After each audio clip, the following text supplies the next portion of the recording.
Hello, welcome to online पाठशाला। आज हम लोग डिस्कस करने वाले हैं रोटेशन टॉपिक, रोटेशन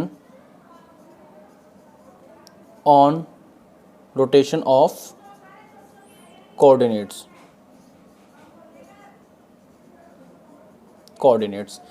कोऑर्डिनेट्स के अंदर हमारे पास दो वैल्यूज़ होती हैं, एक होती है x और एक होती है हमारे पास y।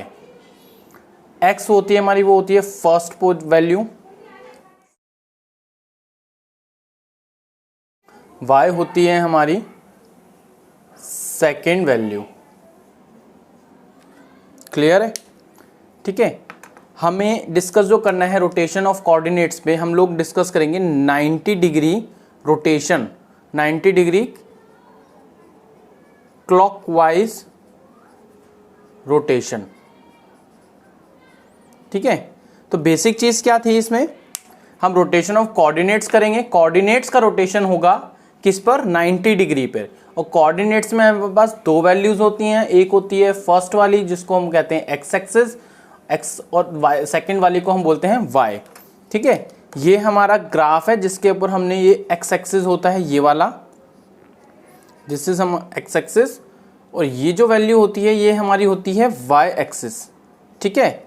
यानी कि इस पॉइंट, इस लाइन पर आने वाले जितने भी पॉइंट्स होंगे वो हमारे y के होते हैं, और इस वाले पर आने वाले जितने भी होती हैं वो हमारे x एक्सिस के होते हैं। ठीक है। अब मैं जो है एक डेमो करके दिखाता हूँ आपको। इसके अंदर मेरे पास ये पेंसिल है, और ये पेंसिल की जो टिप है, ये टिप कहाँ पर आ रही है वो चेक करना है हमें। ये ए पॉइंट इसको कंसिडर कर लेते हैं हम लोग, ये ए पॉइंट है, और इस पर जो वैल्यूज़ है वो क्या है, इस टिप पर x एक्सिस की वैल्यू कितनी है, -5, और y एक्सिस कितना है, 0। ठीक है। इस पर x एक्सिस की वैल्यू, क्योंकि x एक्सिस पर आ रहा है -5 है, और y की वैल्यू 0 है। यहाँ पे y की वैल्यू कुछ वैल्यू 0 के अलावा कुछ और तब होती जब ये वैल्यू यहाँ पर इस एरिया में कहीं आ रहा होता ना, तो यहाँ पर y की वैल्यू 0 नहीं होती है। फॉर एग्जाम्पल, चलो उसको बाद में डिस्कस करेंगे। पहले अभी ये देख लो कि इस पॉइंट के ऊपर, इस वाले पॉइंट पे जिसको हमने a नाम दिया है, यहाँ पर x एक्सिस पर हमारी वैल्यू है -5 और y एक्सिस पे है 0। ये हमारा पॉइंट है। अब मैं इसको 90 डिग्री रोटेट करूंगा। हमें सबको पता है 90 डिग्री रोटेशन का मतलब है ये ऐसे रोटेट होगा। ठीक है। ये 90 डिग्री ये ऐसे रोटेट हो जाएगा। ये मैं अज्यूम करके चल रहा हूँ कि आप लोगों को अब 90 डिग्री एंगल क्या होता है ये मालूम है। ठीक है। अब ये 90 डिग्री रोटेट हुआ। 90 डिग्री रोटेशन के बाद जो ये जो नया पॉइंट बना, ये ए डैश बना हमारा, ए डैश जो बना हमारा, यहाँ पर मेरे पास एक्स एक्सिस वैल्यू कितनी है, 0, और y कितना आया, 5। ठीक है।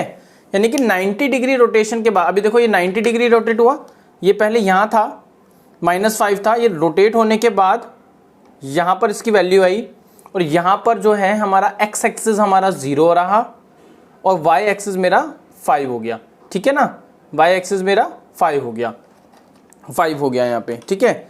तो हमने क्या देखा, rotation point before rotation values थी मेरे पास ये, और रोटेट होने के बाद 90 डिग्री क्लॉकवाइज रोटेट होने के बाद क्या हुआ, एक ए डैश पॉइंट बना, और वैल्यूज क्या हो गई, जो 5 और 0 था अब 0 और 5 है, यानी कि वैल्यू स्विच हो गई। दो चीजें हैं, फर्स्ट एंड सेकेंड। ठीक है। पहली क्या होगी, कोऑर्डिनेट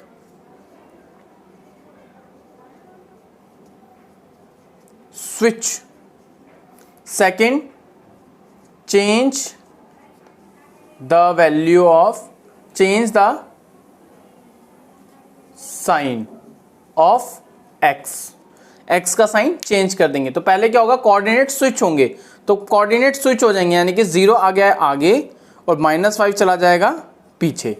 ठीक है। और दूसरा चीज क्या है, change the sign of x का साइन चेंज हो जाएगा। ये x था ना हमारा, ये घूमने, जब ये रोटेट हुआ तो इसका साइन चेंज हो जाएगा, जो -5 था क्या हो गया, +5। तो ये रूल्स हैं जो हमें यूज करने हैं इस पूरे रोटेशन टॉपिक के ऊपर। वैसे इसमें हमारे पास क्लॉकवाइज 90 डिग्री भी होता है, क्लॉकवाइज 180 डिग्री भी होता है, anti clockwise 90 degree, anti clockwise 180 degree, but आज हम लोग डिस्कस करने वाले हैं सिर्फ 90 डिग्री क्लॉकवाइज के बारे में। ठीक है। और उसका ये रूल होता है जिसके अंदर हमारे पास वैल्यू स्विच हो जाती हैं और x की वैल्यू का साइन पीछे जाने के बाद चेंज हो जाता है, लेकिन y पर कोई असर नहीं होता। y के लिए हम लिख लेते हैं third rule, no change in y। ठीक है, y में कोई चेंज हमारा नहीं आएगा। तो चलिए अब हम लोग जो है इसको रब कर देते हैं और यहाँ पर एक दो चार एक डेमो मतलब एक क्वेश्चंस कर लेते हैं। फॉर एग्जांपल मेरे पास एक वैल्यू दी हुई है मुझे a पॉइंट की 3 एंड -2, इसे मुझे 90 डिग्री क्लॉकवाइज मुझे इसको चेंज करना है, 90 डिग्री क्लॉकवाइज मुझे इसे चेंज करना है। तो क्या होगा, सबसे पहले क्या होती है हमारे फर्स्ट रूल क्या है, कोऑर्डिनेट स्विच हो जाएंगे, जो वैल्यूज हैं वो स्विच हो जाएंगी, यानी कि पीछे वाली टर्म आ जाएगी आगे और आगे वाली टर्म चली जाएगी पीछे। ठीक है, सेकंड क्या होता है, जो एक्स एक्सिस की वैल्यू होती है, इन क्वेश्चंस में आपको ये आराम से करना है, दो एक बार आप लोगों को प्रॉब्लम होगी, बट जैसे ही आपको कॉन्सेप्ट क्लियर हो जाएगा उसके बाद ये बहुत ही ईजी हैं और चुटकियों में क्वेश्चन सॉल्व होंगे।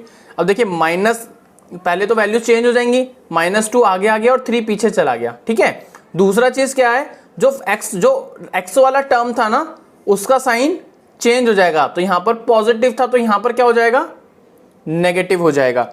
तो ये हमारे a डैश के कोऑर्डिनेट्स बन गए। ठीक है, इसी तरह अगर मेरे पास एक पॉइंट है b, उसके ऊपर मैं वैल्यू कंसीडर करता हूं -1 एंड -5। ठीक है, ये कंसीडर करता हूं, इसे भी मुझे 90 डिग्री क्लॉकवाइज उसको रोटेट करना है, क्लॉकवाइज मुझे इसे रोटेट करना है। तो इसमें क्या होगा, वैल्यू स्विच हो जाएंगी, यानी कि -5 आगे आ जाएगा और -1 पीछे चला जाएगा। ठीक है, और जो एक्स एक्सिस का टर्म है उसका साइन चेंज हो जाएगा, यानी कि नेगेटिव से पॉजिटिव ये बनेगा। तो ये हमारे बी डैश के कोऑर्डिनेट्स हैं, नए न्यू पॉइंट्स हैं हमारे बी डैश के। ठीक है, इसी का ही कॉन्सेप्ट हम लोग इस क्वेश्चन पर लेकर चलेंगे और यहाँ पर भी हम लोग जो हैं ऐसे ही सॉल्व करेंगे। तो सबसे पहले तो जो मेरे को ये फिगर दी हुई है इसे मुझे 90 डिग्री क्लॉकवाइज रोटेट करना है, 90 डिग्री क्लॉकवाइज रोटेट करना है। तो सबसे पहले तो मुझे इसके जितने भी कॉर्नर पॉइंट्स हैं उनको नेमिंग करना होगा उसका, जैसे इसको मैंने नाम दे दिया A, ये मेरे पास है B, ये C पॉइंट, ये तो ऑलरेडी O है ओरिजिन, इसको नाम नहीं देंगे, ये तो ऑलरेडी गिवन है इसका नाम, तो ये हो जाएगा हमारे पॉइंट D। इन सब पॉइंट्स को आप यहाँ लिख दो, A B, कोई जल्दी नहीं करनी है, आराम से करना है, जितने प्रैक्टिस करोगे उतने ज़्यादा सीख जाओगे। A B C D और ये लास्ट वाला है O। ठीक है, तो अब A पॉइंट के कोऑर्डिनेट्स देखो, A पॉइंट के कोऑर्डिनेट्स क्या हैं, एक्स एक्सिस की वैल्यू कितनी है, -1, एक्स एक्सिस की वैल्यू कितनी है, A पॉइंट पर अगर सीधा स्ट्रेट जाओ एक्स एक्सिस के पास तो कितनी वैल्यू पर आएगा, -1 पर आएगा। ठीक है ना, आई होप कि विजिबल है, ये -1 -2 -3 -4 -5। ठीक है, और y एक्सिस पर अगर y लाइन की तरफ जाएंगे तो y एक्सिस की तरफ जाएंगे तो कितने वैल्यू पे टच होगा, ये 3 पर, तो ये 3 लिख दिया हमने यहाँ पे। अब b पे देखते हैं, b पे x एक्सिस की वैल्यू कितनी है, तो x एक्सिस की तरफ जाओ, 2 पर टच कर रहा है तो 2 लिख दो। और b पर y एक्सिस की वैल्यू चेक करनी है क्योंकि नेक्स्ट टर्म y एक्सिस होती है, तो b पर y एक्सिस के लिए y एक्सिस वाली जो लाइन है दिस इज y एक्सिस और ये x एक्सिस, तो y एक्सिस की तरफ जाओ, तो y एक्सिस की तरफ के साइड जाने के लिए हमें इस तरफ मूव करना पड़ेगा। तो ये यहाँ पर कितना वैल्यू है इसका, 2, तो ये मैंने 2 लिख दिया। अब C पॉइंट पर आते हैं, C पॉइंट पर x एक्सिस पे जाने के लिए कितना है, -2, ये -2 पर ही है ऑलरेडी, तो ये -2।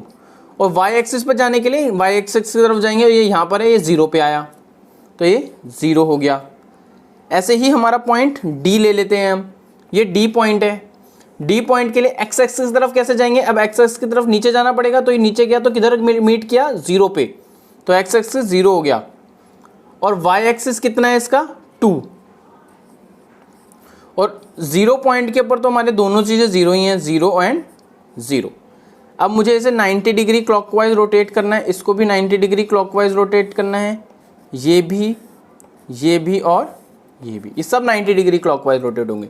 ये A से ये A डैश बनेगा, ये B से B डैश बनेगा, ये C से C डैश बनेगा और D से ये बनेगा D डैश, और O तो हमारा ओरिजिन पर ही रहेगा, ये कहीं मूव करता ही नहीं है इसलिए ये यहीं रहेगा। ठीक है, O तो O ही रहेगा। अब A डैश क्या है, अब 90 डिग्री क्लॉकवाइज रूल क्या लगता है, वैल्यू स्विच हो जाती हैं, यानी कि 3 आ जाएगा आगे और -1 चला जाएगा पीछे, ठीक है ना, -1 चला जाएगा पीछे। अब क्या होगा, जो फर्स्ट टर्म होता है उसका साइन चेंज हो जाता है, तो इसको हम लोग हटा देंगे। तो अब सिर्फ कितना बचा, 3 और 1, ठीक है। ऐसे ही इनमें भी साइन वैल्यू स्विच हो जाएंगी, यानी कि आगे जो 2 पीछे है वो आगे आ जाएगा, और ये वाला जो 2 है ये पीछे, इसका साइन चेंज हो जाएगा और ये -2 से 2 बन जाएगा, ठीक है। ऐसे इसकी वैल्यू, इसमें ये 0 आगे आ जाएगा और ये -2 है ना, ये पीछे जाके साइन चेंज कर लेगा, यानी कि +2 हो जाएगा, ठीक है। अब ये है, इसमें ये वाला 2 पीछे है, ये आगे आ जाएगा, और ये 0 का negative positive, 0 is negative and positive both होता है, इसलिए यहाँ पे इस पे साइन नहीं लगाते हम लोग, और ये 0 तो 0 ही रहेगा, 0 इज 0, ठीक है। ये हमारे पास न्यू वैल्यूज़ आ गई हैं। अब एक एक करके इन वैल्यूज़ को इस ग्रिड पेपर पे हम लोग डालेंगे। सबसे पहले a' को डालते हैं। a' की वैल्यूज़ क्या है, 3 देखो एक्स एक्सिस पे 3 कहाँ है, ये रहा, ठीक है। और उसके बाद 1, तो 1 के लिए ऊपर ये रहा, तो ये हमारा a' पॉइंट हो गया, ठीक है, ये a' पॉइंट हो गया। ऐसे b' के लिए क्या करेंगे, 2 और 2, तो b' पे एक्स एक्सिस कितना है, ये रहा 2, और y एक्सिस के लिए भी 2, ये रहा, तो ये यहाँ पे बनेगा b पॉइंट, इसको नाम दे दो b', ठीक है। c' के लिए क्या करेंगे, 0 और 2, एक्स एक्सिस कितना है 0 और y एक्सिस कितना है 2, यानी कि यहाँ पर कहीं मीट करेगा, ये c' हो गया हमारा, ठीक है, ये यहाँ मीट करेगा c'। और d' कितना हो गया 2, तो d' को 2 पे जाए और 0 यहीं रहेगा, तो ये y एक्सिस का 0 आ गया, तो ये हो गया मेरा d', ठीक है। और o तो मेरा यहीं पर ही रहेगा। अब हमें क्या देखना है, हमें देखना है a और b आपस में ज्वाइन हो रहे थे, तो a और b को ज्वाइन कर देंगे हम लोग, ठीक है। a और d भी आपस में ज्वाइन हो रहे हैं, a और d भी आपस में ज्वाइन हो रहे हैं, तो a और d' भी आपस में ज्वाइन हो जाएगा, ठीक है। b और c भी ज्वाइन हो रहे हैं आपस में, तो b और ये था ना c यहाँ पर, ये भी ज्वाइन हो जाएगा आपस में। और c और o आपस में ज्वाइन हो रहे थे, तो c और o भी आपस में ज्वाइन हो जाएगा, और o और d' भी आपस में ज्वाइन हो रहे थे, तो यहाँ पर ये भी आपस में ज्वाइन हो जाएगा। और ये हम शेड कर देते हैं इसको, और इस तरह हमें मिल गया इस फिगर का 90 डिग्री रोटेशन, ठीक है। आई होप कि आपको ये टॉपिक क्लियर हो गया होगा, अब कोई डाउट नहीं होगा। Thank you.